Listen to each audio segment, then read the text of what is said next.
মধ্যপ্রাচ্যের চলমান উত্তেজনা ও যুদ্ধের প্রেক্ষাপটে শ্রেষ্ঠ বিদ্যুৎ ও জ্বালানি সংকট মোকাবেলায় সরকারি ও বেসরকারি অফিসের নতুন সময়সূচি নির্ধারণ করেছে সরকার। পরবর্তী নির্দেশ না দেওয়া পর্যন্ত অফিস চলবে সকাল ৯টা থেকে বিকেল ৪টা। ব্যাংক লেনদেন চলবে সকাল 10টা থেকে বেলা 3টা, আর সন্ধ্যা 6টার মধ্যেই দোকান ও শপিং মল বন্ধ করতে হবে। শনিবার অফিসের নতুন সূচি নির্ধারণ করে প্রজ্ঞাপন জারি করে জনপ্রশাসন মন্ত্রণালয়। এর আগে গেল বৃহস্পতিবার এ সংক্রান্ত প্রস্তাব অনুমোদন দেয় মন্ত্রিসভা।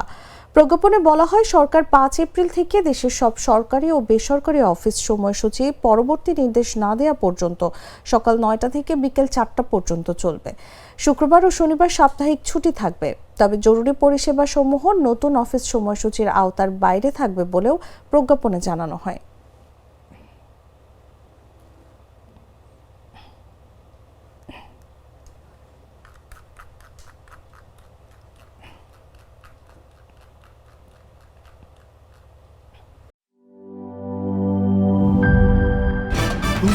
ভয় পাস না, এটা কসমিক ডোজ। শব্দের আরেক নাম কসমিক ডোজ। এর ওয়াল থিকনেস ও রিপ থিকনেস বেশি থাকায় এটাকে 50 বছরেরও বেশি। কসমিক ডোজ, নিশ্চিন্তে 50 বছর।